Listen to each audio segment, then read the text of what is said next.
Hello everyone, Richard back. I wanted to do a part 2 on my data number crunching stuff, and I have to also talk about some other things that are very substantial and serious with my playthroughs, and I'll talk about maybe what I can do to deal with it, and I'll leave the comments open for suggestions. The first thing that should be noted, Idocles with his ever sharp eye was he asked me, "Are you sure Deducter spent that much to overstrengthen his level bombers?" and he mentioned in there, "Isn't Deductor playing with 1.14 rules?"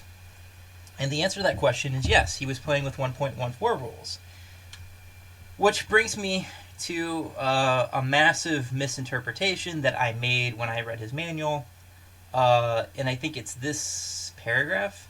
Overstrength costs increase due to this component. This component, of course, is referring to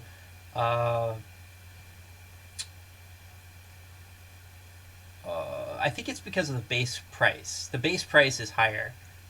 Um, Actually, I'm not sure that I understand this paragraph.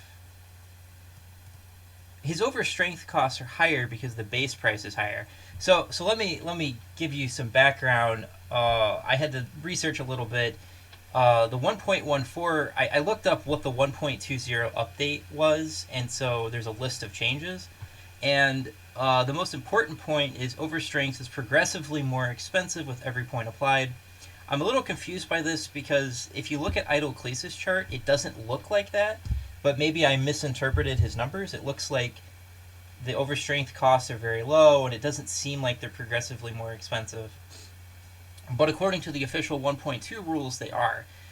So Deductor created his mod because it was too cheap to overstrengthen units, and he also thought the base price of the units was too low. So in order to make Panzer Corps competitive for him, he played with 25% prestige and he upped the base price. That's the really important point. So the reason overstrength is so much more expensive starts there. So when you're paying 355 prestige to deploy paratroopers, um, instead of 155, overstrengthening it by 1 point under 1.2 rules would go from 16 prestige to overstrengthen paratrooper by 1 to 36. And that's a huge difference, and when you combine 1.2 rules with the Deductor's mod, it makes overstrengthening uber expensive. I thought the Deductor's mod was doing that, but I was wrong. So I think he did absolutely nothing to the overstrength formula. I think he was allowing the 1.14 rules for overstrength to still be in effect. Uh, so when he was overstrengthening his level bombers, I think it's like 12%, if I have that number correct. So he was spending on his advanced Heinkel, which is worth under his mod, it's worth 1270. I think he was over. I think it was costing him. No, it was the dough. I think he was spending 111 prestige per unit strength upgrade. So when he upgraded it to 14 overstrength, he only spent 444 prestige. He didn't spend this amount. He didn't spend 757 prestige, which is a huge difference. Okay, so I kind of fucked myself over because I didn't understand that. This explains a lot of things that I was finding confusing while watching Deductor play. Like, why could he afford to overstrengthen the Wolf Ramen? Like, he had this thing, he had this thing at 4 overstrength, but I think it would have cost, like, um, I don't know, 60 prestige for every overstrength point. So he wasn't spending this amount on the Wolf Ramen. He wasn't 30. Yeah, he wasn't spending 3737 to get to 4 overstrength. He was probably spending 400 prestige or so, which is significantly cheaper. Uh, so that's why he could afford to overstrengthen uber expensive units and not go bankrupt, even though I think he flirted with that a couple of times. So that gets me back to my playthrough, where I was hoping to try to shoot for a decisive victory every scenario, And I realized I think I can't do that because I'm playing double Rommel with Deductor's mod under 1.2 rules, and I was operating under the assumption he had put in his own formula for overstrength cost, and that wasn't the case at all. By upping the base price, that was his impact. So obviously, the overstrength cost is dependent on the base price of your units. And that was a significant change in and of itself that makes it more challenging. I just made it triply harder on myself by doing double Rommel. So I'm kind of in a bind because obviously I could probably slide through 42 right now, but I don't know what's going to happen to my core in 43. So I'm kind of trapped. Now, one thing I could do that I've been tossing around is maybe I take a more historical path in 43. And don't go for a decisive victory every time. Just try to hold the core together, which will be challenging enough because the units are going to be hitting me hard in 43. Like, it's pretty bad what's happening to my core in 42, but it's going to be significantly worse in 43. So one thing I could do is just play more defensively, which is kind of what the Germans were doing for a while. They had a couple of offensive battles. Kharkov, obviously they did a lead up to Kursk, but in some cases those were rather limited offensive battles. Like, they weren't doing a whole uh, it was like a localized offense. They were running out of equipment. They had issues in 43 with their offense. Obviously, Manstein had some brilliant victories on that front, but again, some of this is tied to the Russians not understanding operational battle planning. So he got away with some things he probably wouldn't have gotten away with, say, in the second half of 43 if they had tried to do the same thing. So it would be, if I played a little bit more defensively, maybe accept some marginal victories here and there, it might let me continue. I don't know what will happen to my core in 44 because 43 is rough, okay, but 44 is it's pretty intimidating. If you want a snapshot of that, just go watch Idocles' playthrough. Idocles had some pretty. I mean, his performance overall was very strong, but he definitely struggled from time to time in 43, and I really think there were some issues he was facing in 44. Um, there are some battles in 44. I think some of the harder battles in the Grand Campaign are actually 1944, which kind of makes sense. The Germans were getting overwhelmed at that point. It was really difficult to defend against the hordes of Russians attacking, and so I'm a little worried. If I'm still at double Rommel, will I actually have the prestige to survive that? I don't know. So I mean, I could of course go back to Rommel for 43, but I think it might be a little late for that on a prestige front. But it would definitely help me in 44. Maybe I can't get a decisive in every scenario in 43, but if I'm at Rommel, I probably will have enough prestige by the end of 43 to just power my way through 44, which will be plenty challenging. Plenty challenging. Whether it's Rommel or double Rommel, the Deductor's mod has made these Russian units nasty. Uh, really difficult to deal with. But I'm also going to have Tigers and Panthers, so it probably balances out. So there's that. I also wanted to talk more about a little bit more detail about how I'm going to make up my core, or my deployment in 42 or 43. My divisions for 43 East. Is this right? I think that's right. I was thinking something like this. Every division has 5 infantry. 2 of them are motorized. That would be my grenadiers and my Krachitzen. Or I'll have a cavalry unit, and then I have a very diverse infantry group: pioneers, grenadiers, Weimar, mountain. I like mountain troops because Deductor buffed their close defense. They were elite troops that were very good at hand-to-hand fighting, and obviously sitting fighting is something they love. They also have that movement through hills and mountains that I find very convenient. So having each division have one of these can be very useful for strategic purposes. And I think I've used my mountain units very well. Um, I've kept my mountain unit from Poznan, and he is crushing it, so I'm very happy. So I like this really diverse collection of infantry. I was thinking for tanks, two Panthers, one Tiger, one Panzer IV. I think it's fair for me to have a Tiger for each division. I don't think that's overdoing it, and I think a couple of Panthers is great. And I also think a Panzer IV is useful to have. It will help on the soft cap, especially. And then I'll have a Stug. I want a Stug for each division. That's going to be your main anti-tank unit. And then I'll have 3 artillery, 2 10 centimeters, and a Stug 4. And then each division will have a scout car. And my air corps is going to be 5 fighters, a tactical bomber, 2 level bombers, 2 88s. One of those will eventually become a 12.8, and then one of these mobile AAs. And then I have these units I haven't bought yet. I have a couple of Weimar that are backup infantry, so I might lose some infantry over the course of the fighting, and I have a couple experienced Weimar ready to be deployed at a moment's notice. I will also have a Panzer IV in my miscellaneous corps. I'll have an SE Panther. I will have some artillery, like a Girl H and 2 Vespas. I have my bridge engineers. I have my Panzer 3N, and I have a towed anti-tank gun. I don't know if I'm missing anything. I think this is right. So I'll have 28 plus 22. So I will have 50. I'll have like 50 units. I actually have a 6th fighter as well. My Junker I will sell at a convenient moment. And I know that there's at least 3 or 4 hero units coming my way, like a tank and some elite infantry.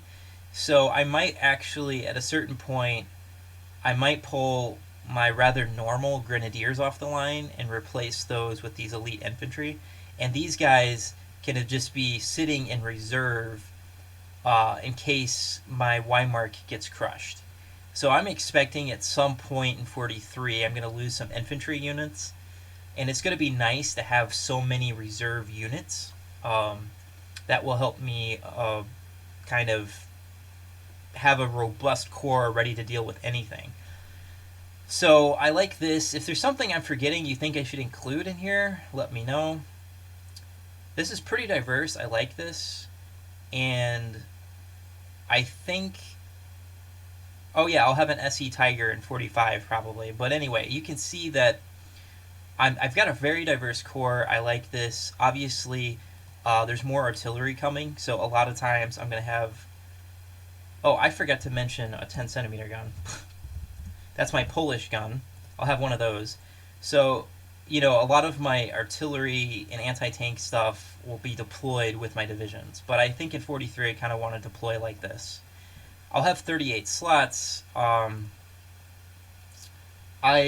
If you look at what I was doing, I don't have trucks on my regular infantry because it helps with soft cap significantly. And the reality is I don't want my regular infantry to involve with aggressive forward action. I think that's a very good way to lose your infantry.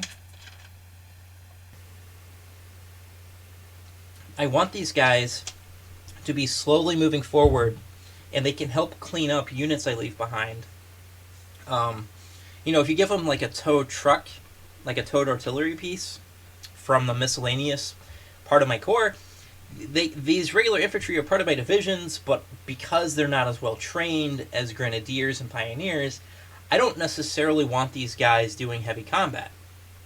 So I think the idea of using them without trucks is a good one.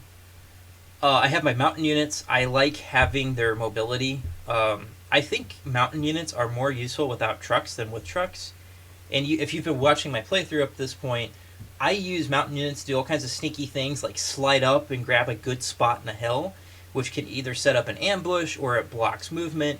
And you can't do that with any other infantry type except for maybe cavalry from time to time. So I just like having these guys without trucks. They're very expensive. But what I like is that the option of overstrengthening them is available. Not on the gray so much, which is what I'm thinking about shooting for. But if I was to push it a little bit, I could overstrengthen them by a couple points, maybe 3 points, and be in the yellow. Pioneers with trucks, one of them doesn't even need a truck. That's Oladier. I'm really happy with how Oladir's performing as a Pioneer. It really mellows him out. So, one of the complaints, maybe someone like Ricotta would mention is like Oladir breaks the game, he's overpowered. And I kind of agree with that. But if you make Oladir a Pioneer, because of the low ammo count, and it's even worse with Deductor's mod, when I use Oladir, it's to crack a critical point quickly. And it really lowers his kill count dramatically, so he's not constantly being used like a Grenadier would to blast through infantry group after infantry group. It also makes it a lot more dangerous to use Oladir because of the low ammo count. So I am now purposely using him to target precise areas, usually carefully so I don't run out of ammo. And what ends up happening is more kills get distributed to my other infantry, which I think is very convenient, especially for my Weimar infantry. They can be used more aggressively to get that kill count up, or my mountain units can. So Oladir doesn't even have his third hero yet in 42. So he's mellowed out. He's probably not going to have 4,000 kills. He might have 3,000 kills. So I like that. Grenadiers are nice. They have to have trucks because they don't have a movement hero. I want to keep the Crotchetson for 43 and the cavalry. I primarily want these two units in 43 for scouting purposes. There is a lot of space, there's a lot of units, there's a lot of complex strategic planning going on in 43, in my opinion. And I will do better when I have more scouting. Now, 43 is the year where it gets extremely dangerous using scouting units of any kind, even Panzer IIs. So I'm thinking both of these will be on the wings.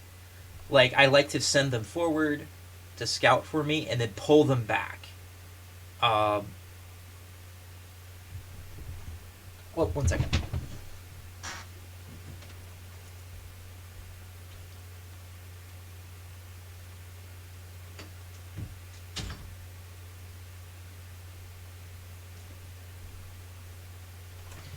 So I'd like to put them forward, pull them back. Obviously, if I got like a movement hero on either one of them, that would help. But I really want a defense hero in my cavalry because it will give that unit a lot of survivability. So, 43 is the last year I can probably use these units. Probably at some point, maybe right after Prokhorovka, the main battle of Kursk, I might just sell them if they don't get good heroes. I'd hate to do it because I really like these units. But I think that I'm getting some better infantry units, and I know the Crotchetson were disbanded in 1943 because I guess they decided that they weren't very good, and that would be an accurate assessment. On the other hand, disbanding them sounds so terrible because the Crotchetson has a great hero. The Crotchetson, as a spotting +1 hero, how in the hell could I disband a unit that's that strong? So I might keep that unit around, and I might get a defense +3 hero in 43. That would be another incentive to keep that around because it has extra survivability. So that's something that's up in the air. I want to keep a couple Panzer IVs. That will help with the soft cap, as you can see. And I want to keep a Panzer IIIN. That's Kesha. His effective, just to give you some perspective on this, his effective ground defense, he's a 4-star unit at Stalingrad. He's a Panzer IIIN, so his close defense is 6. He has a defense hero of +2, so his close defense is 8. And then he gains 1 defense for every star, so the close defense of this tank is 12. I don't think there's anything in the city of Stalingrad that has a close defense as high as that. So I could probably stick this tank in the city just to scout, and nothing will touch it. So I want to just try this Panzer IIIN out. If I don't like how he performs in Stalingrad, I have to upgrade this tank in 43 anyway. So, I can upgrade it to a Panzer IV. So that's just something to think about. I'll keep these scouts. I don't want to upgrade the scouts because it's too expensive. They're very cheap. Scouts aren't really meant to do heavy fighting. Even your combat scouts, their close defense and ground defense are not good enough. They're scouts. They're supposed to, the combat scouts benefit is it has more ammo. But the reality is, by 43, the tanks will destroy your scouts. It doesn't matter what you do with them. But I still need to know where the enemy is, so I still need to bring scouts. But you need to be very cautious with using them, or they will die. I will keep my my anti-tank gun. I think there are several scenarios where you're defending, and having this buffed up anti-tank gun is great.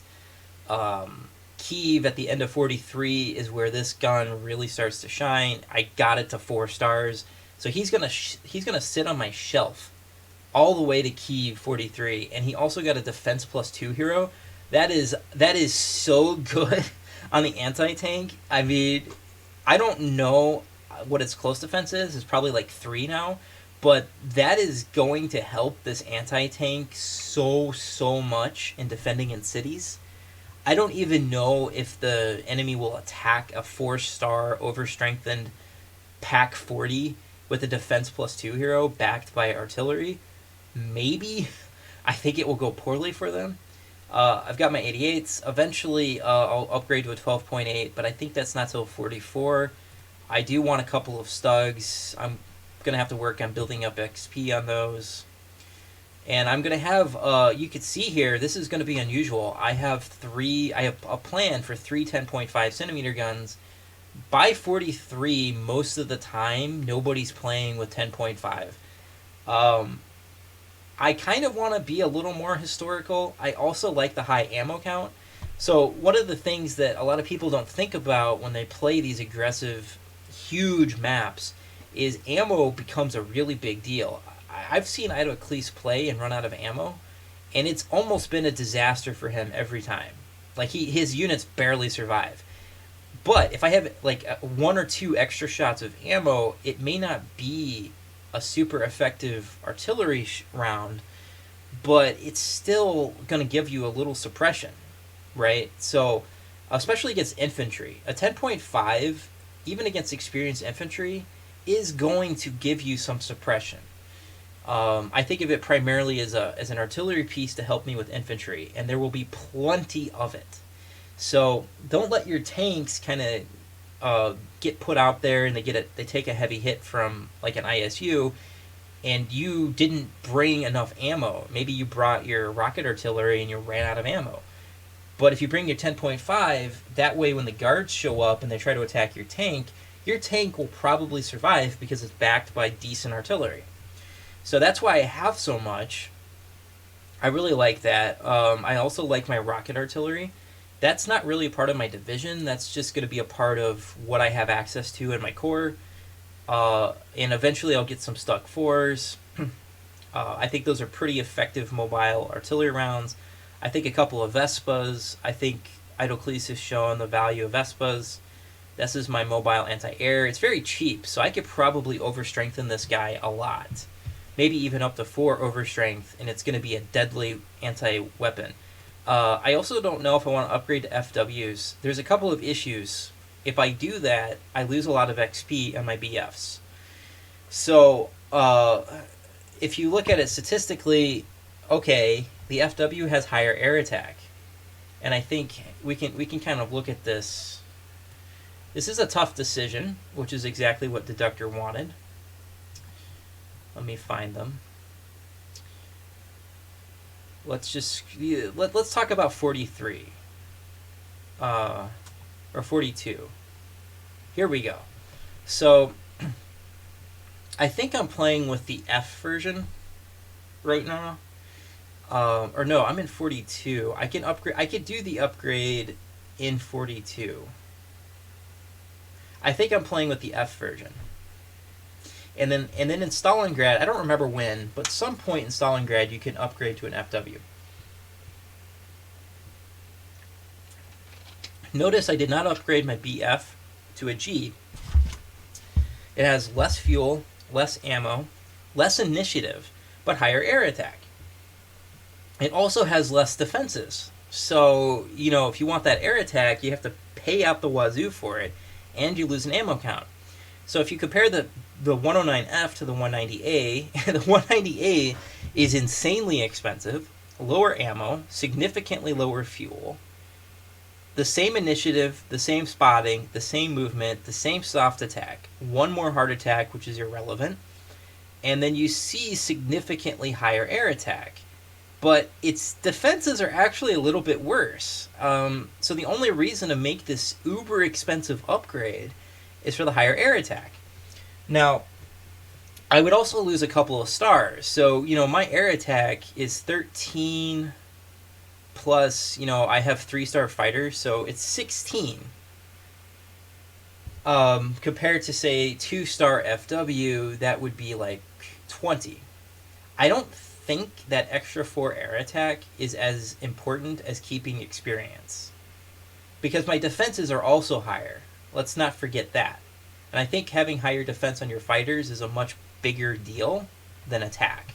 So you could see it's really expensive to upgrade. Now let's scroll down to 43. Wait, where's my German? So you still have the F. Notice it got cheaper. This is very, very important point.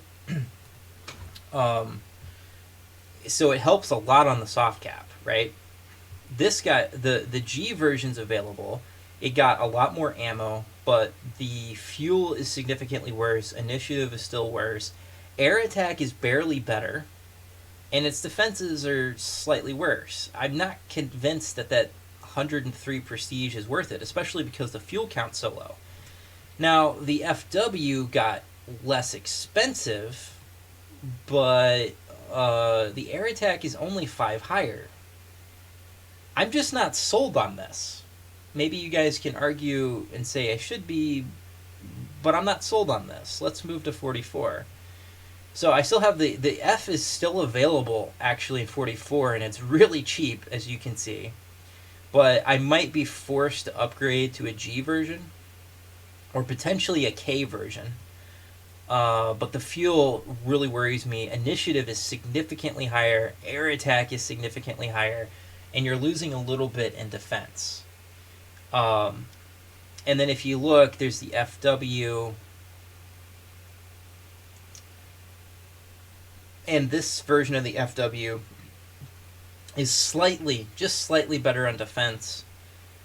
But air attack is only 4 more than the BO19F. And 1 more heart attack is irrelevant. Initiative is only 1 more. And less fuel. And less ammo. So, in my opinion, I don't want to lose the experience late war. I think the BF-109F will be excellent as a defensive fighter. And that's why I want to keep it that way. It has higher defense than almost anything until you get to this stuff, which I'm never gonna buy any of this stuff. That's if you've got so much money you don't know what to do with it. The defenses are very good, right? The only fighter that's slightly better on the defenses is this one, and I'm not sure that that's worth it. And this is really cheap. This could help a lot on the soft cap. And frankly, the initiative isn't embarrassing, right? It's average initiative. The air attack is really where some of you go, well, that's kind of low. But keep in mind, my air attack is effectively going to be 17 or 18 by 44. So, with experience, if I use these fighters defensively, I think they will hold out. I think why people don't do this is because they play very aggressively with their fighters. I don't think with Deductor's mod I can get away with that. I want to set fighter traps. I'm not going to be going out there exploring for planes. I have to be worried about mobile anti-air units. I have to be very, very careful with my fighters. I may even have to use elite replacements in battle because some of these Russian fighters will attack my fighters.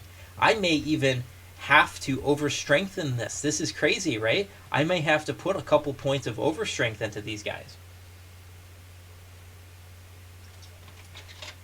But it doesn't break the bank as much. The first point's 36, and then the second point's 54. So every fighter, if I dump 90 prestige in a scenario, that might be enough to deter someone from fighting you. But I like that part of his mod. Most of the time, if you look at Idleclease, he almost never overstrengthens his fighters. It's too expensive. But if you keep the cheaper, older version of the BF, the option of overstrengthening is available. And I would also point out, and I think it was either Deducter, I don't know, it was Deductor or Lieutenant Joker, and they were talking about the BF model, and I think they said like the BF was still pretty effective late in the war. Obviously there were some better planes, but an experienced pilot in a BF 109F still had the capacity to damage bombers, weakened fighters, still had the ability to protect your bombers.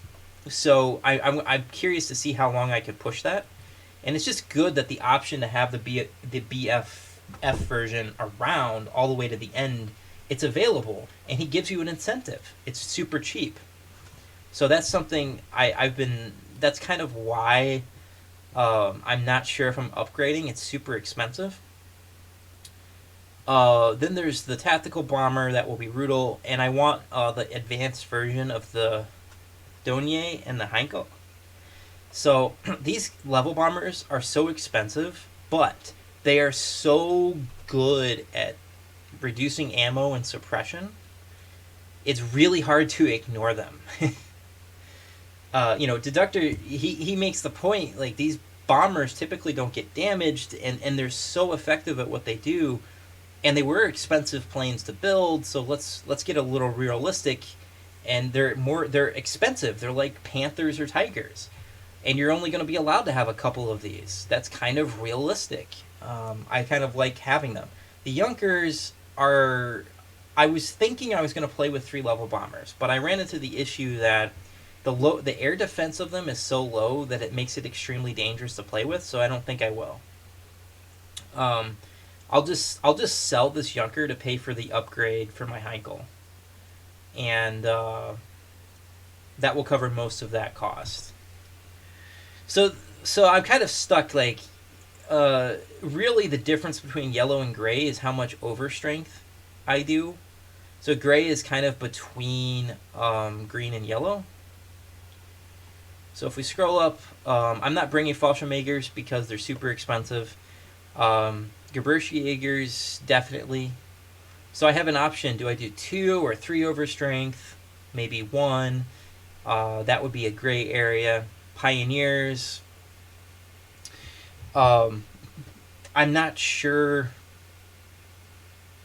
So these are Pioneers with trucks. I don't think I'm ever going to overstrengthen him, just because he's super expensive. But Ola Deer, 1 or 2 points of overstrength on Ola Deer is pretty good. I like that idea. Where's the Grenadiers? Here. You can also see a point or 2 of overstrength in Grenadiers is an option. I think Idleclease has shown that's pretty decisive. He actually gets a little bit more frisky, and he does 3 or 4 points of overstrength. But his unit is cheaper, so he can get away with that. I would probably go with 2 if I was pushing into the gray. 3 is a little pricey. And then my Panzer 3N, at Stalingrad, I gave it 4 overstrength points, because Stalingrad's an exceptional scenario. But, at 43, if I keep it around, I could put 1 point of overstrength into it, and it's not a big deal. The Panzer IV, I think the Panzer IV-G is available at Stalingrad. I didn't upgrade them because I didn't want the soft cap to be hit any more than it already was. And the Panzer IVs are not the stars of the show at Stalingrad. But as you can see, if I keep the IF/2, I can do a couple of points of overstrength. But I'm running into issues. Once I upgrade to Panzer IV-G, I don't think overstrengthening them is worth it. It just hits me on the soft cap too much. And then I'm going to hit the issue. I upgrade to a Panzer IV-H, and once again, I really can't overstrengthen them. So that'll be interesting. scouts. I don't like the idea of overstrengthening scouts, but it's nice to see the possibility is there, and it doesn't break the bank. I think of scouts as not really supposed to see heavy combat. They're supposed to clean up for me and just tell me what's going on. And then if there's an opportunity to finish a unit off, that's when the scout shows up. And I've done a very good job of keeping my scouts alive, and I hope to continue that in 43. You can see the Panzer 2F is viable. It's got a nice. You can overstrengthen that quite a bit. The 7.5 is amazing. I can overstrengthen that bad boy, the 14, and it's not a problem. And I think that's a pretty good overstrength amount for your anti-tank gun. I think outside of like some of the strongest tanks, nobody is going to want to mess with your anti-tank gun unless it's infantry. But imagine having a 7.5 with 4 overstrength guarding a bridge. It's going to stop an entire armored column by itself. So it's nice to see this is super affordable. In fact, I don't even have a truck on mine because I plan on using it primarily as a defensive unit in a key spot. So it's actually really cheap. It's only 135. So there's more room for soft cap for me there. The 88 gun, as you can see, is easy to overstrength. 1, 2, you could even push 3 points. I think that's a good investment. Overstrength 88 guns, under the right circumstances, can definitely damage tanks in 43. So it's something to consider. The Martyr is viable, but the Martyr 2 is kind of weak.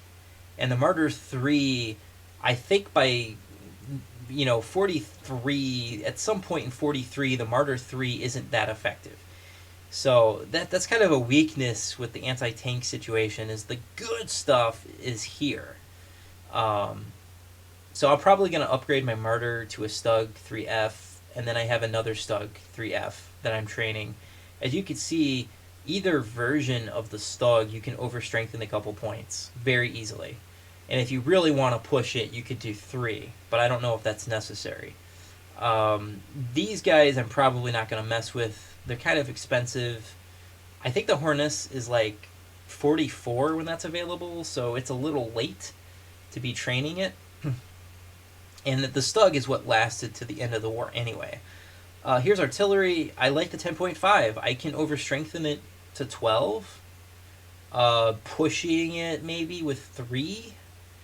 But I can at least get a little overstrength. Where's my 21 centimeter? So this guy, he has a truck. I can't really overstrength, but I think just having this heavy duty rocket artillery applied at a critical point is worth it. It has high hard attack and high soft attack, and it's got 5 ammo. That's why I have them. They're just useful, especially when you're assaulting a location. I obviously can't afford this 30 centimeter Nebelwaffe. That's why I didn't get it. It also has an ammo count of 4. That's way too low for me. 5 is pushing it as well. What else? I want to get a Stug 4. It's expensive, but I think it's going to be worth having a Stug 4. You can see the Stug 3 actually has quite a bit of viability in 43. It's pretty cheap to overstrength, but the problem is the Stug 3 is mostly useless in 43. So the Stug the Stug 2, I think that's a Stug 2. Whoops. Yeah, the benefit of the Stug is minimal by 43, and I'm already having issues in 42. The Stug 4 is pretty good. The Stug 4 could be used to the end of the war, but obviously, probably by late 44, its suppression ability is rather limited, just because the Russian armor is so good. I don't want a Storm Panzer. I do want some Vespas. I think they're cheap. That's one reason to get them. And the possibility of overstrengthening is there if I want to. The Stu H, let me take a look at that again. Why did I not... I've never been excited about the Stu H. So let me look at that. It's basically comparable to the Vespa, slightly more fuel. Let's take a look. Range. Oh, it's got a range of 1. That's a serious obstacle. The Vespa has a range of 3. Initiative. It has high initiative. I don't know how useful that is. Soft attack is 12. That's definitely an improvement over 9, and it has a heart attack of 6. The Vespa has a heart attack of 6. But the range is a bigger deal, in my opinion. Let's see. Ground defense is 14. Significantly higher than the Vespa. Air defense is 6. It's 12 on the Stu, and there's no close defense on the Vespa. That's very interesting. So I would obviously be getting the Stu H, but the range of 1.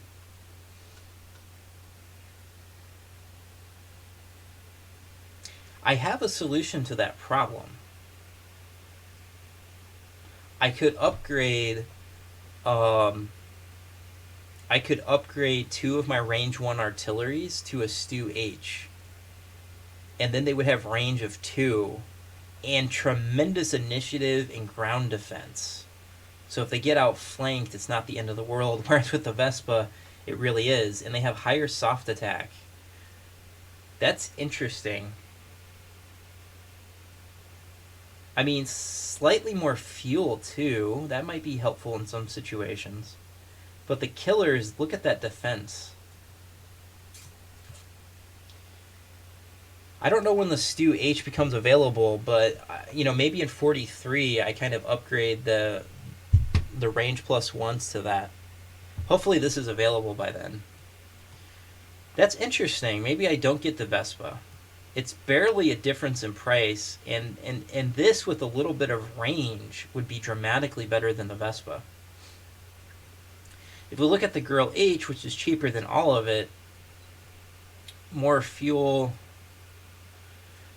it actually can move 1 more. That's interesting. Initiative's crap, soft attack.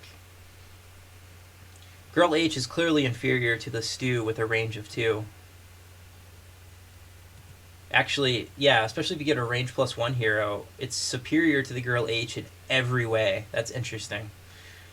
Huh. I will think about that now that I'm looking at it. Let me see what he says about this. Where is the Stu?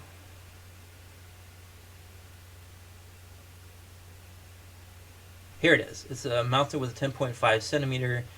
It's an amazing weapon for suppressing soft targets. It has the flexibility of an assault mode, useful for direct attacks against artillery or suppressed units. Oh, is this a switchable one? Oh, okay. That's exactly. So this is like kind of like an anti-tank, I'm going to guess. And the ability to switch, this is where the initiative really becomes a big deal. It's got higher initiative than anything else, except for the Brumbar. Okay, I think I need to change my calculations here. Did I put a Stu over here? So if I put 437, if you want to see a Vespa used excellently, Idocles loves them, and he uses them a lot. So in the green, so this is how I use this chart. I'll show you. So just 437, and then if I'm doing yellow, let's do 546.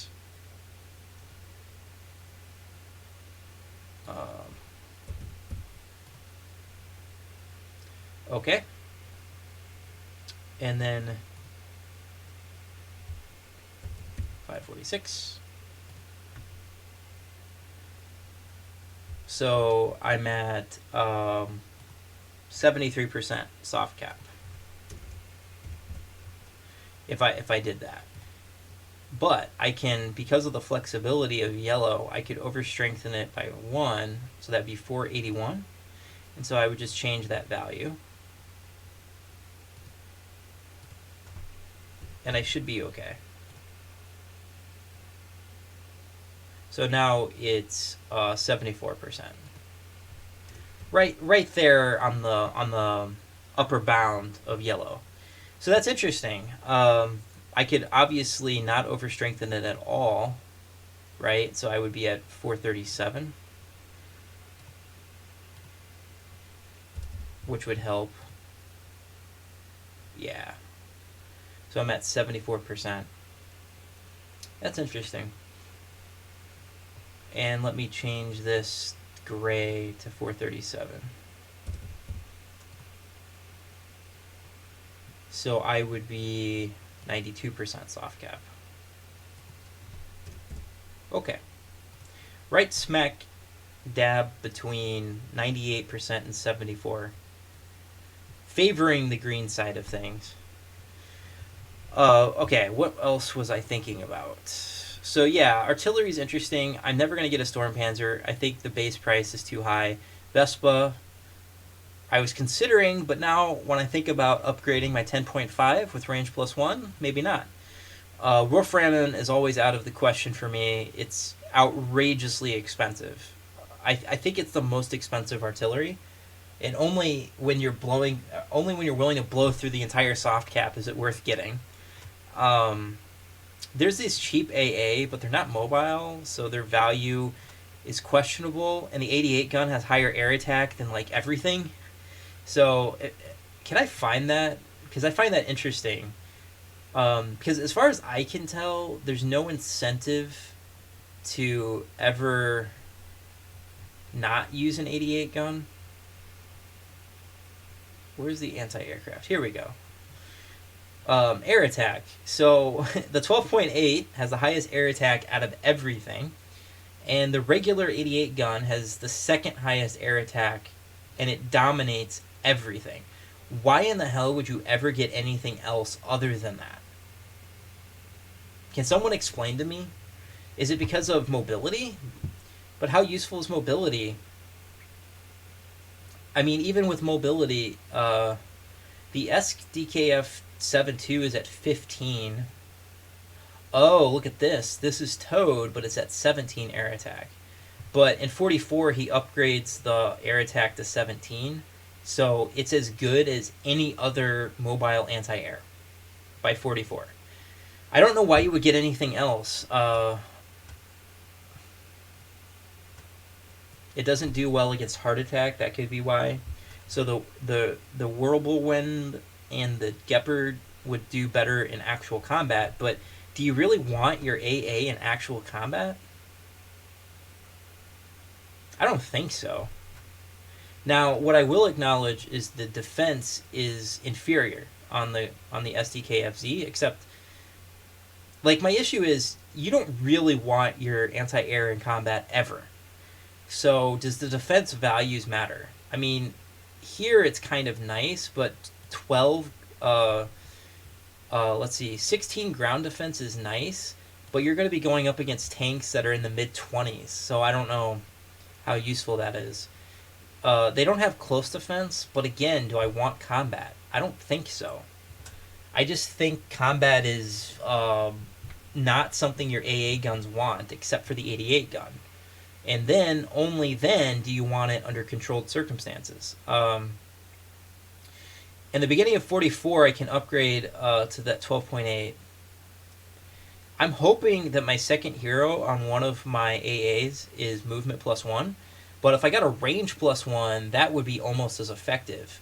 You know, upgrade the range +1 to this bad boy, and you have an effective range of 5. It's going to be as effective as mobile AA, almost. I mean, think about it. I can move 6 with the SDKFZ, right? And it has a range of 2. So that means its effective radius is 8. And if I get a range +1 on this, that would be 5 + 1 movement. Its effective radius is 6. So it's almost as good as mobile anti-air. That's funny. So that's cool. I like my plan of 288 guns and the SDKFZ 72. He's actually getting a lot of experience pretty quickly, which is why I wait till 42. But you might be wiser to level 1 or 2 up before that, just so they're really experienced for the aerial combat in 42. This other stuff I don't think I'm going to mess with. I think it's inferior, unless you guys have evidence that suggests otherwise.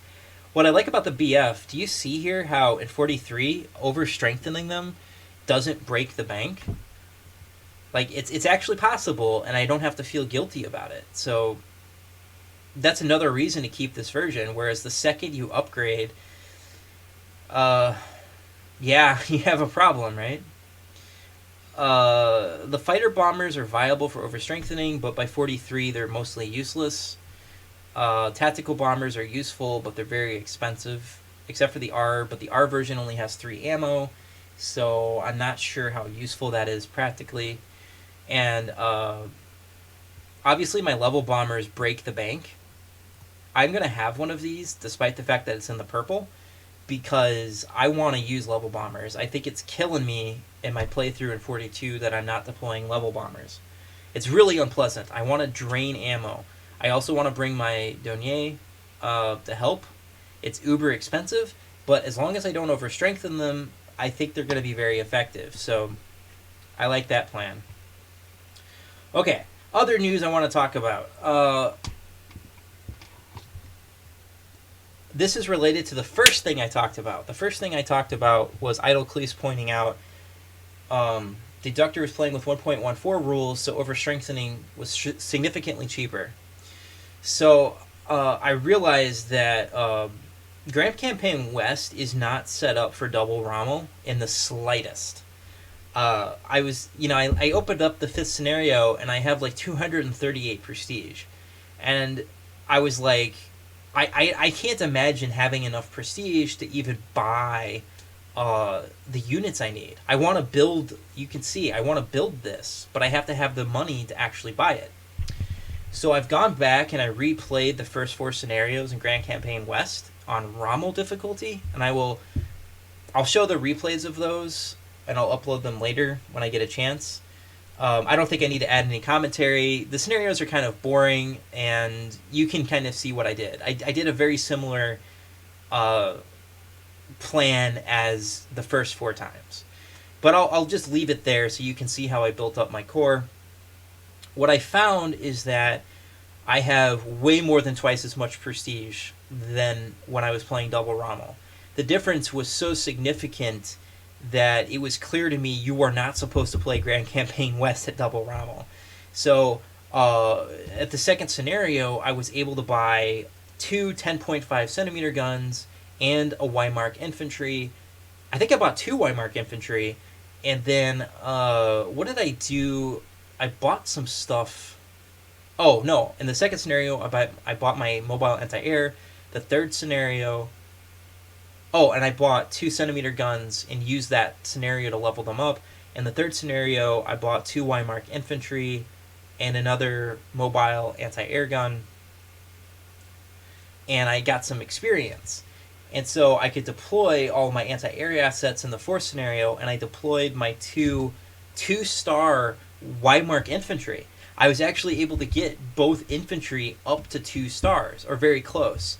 And I also had 2 10.5 centimeter guns at 2 stars.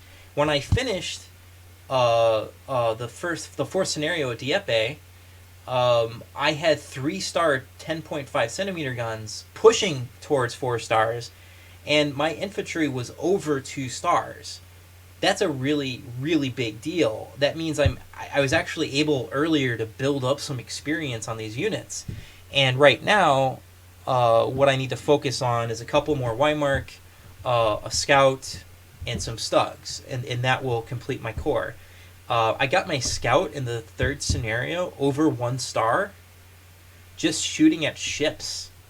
Stuff like that is a really big deal. Just getting some experience that I couldn't do before because I didn't have the prestige. So I kind of realized the 1940 the West campaign is extremely difficult on Rommel difficulty. I don't need to make it harder. Deductor's mod is already making things miserable for me, so I don't need to put that extra layer in. I would actually argue Idleclease had more significant issues playing Grand Campaign West in the 42 to 44 batch than he did East. I think there are some individual scenarios in the East that are harder, but 42 to 44 West was extremely difficult on Rommel. So just throwing Deductor's mod in there is making it really hard. So I don't need to. I feel comfortable just playing on Rommel. I think if you haven't played it, you should give it a try. I think you're going to be shocked at how hard it is. Because you lose all that prestige, you have a limited core of elite units, and it's not enough. You got to build up fresh experience on your units. So you'll be challenged in a whole other way. The mechanics are different. You're defending all the time. The Air Force is going to crush your Air Force if you get reckless. You know, there's plenty going on that's going to be really challenging for you. And yeah, and I realized I told you guys this was my updated core. Yeah. So there's just stuff I need to buy. It's about 18 units. I think I'm going to have the prestige for this. That's good.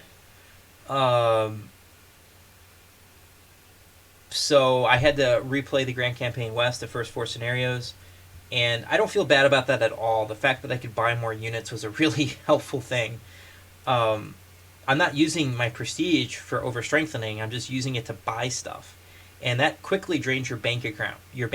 So there's that. What else? Oh yeah, next weekend I will attempt to do Stalingrad. I don't know how long it's gonna take.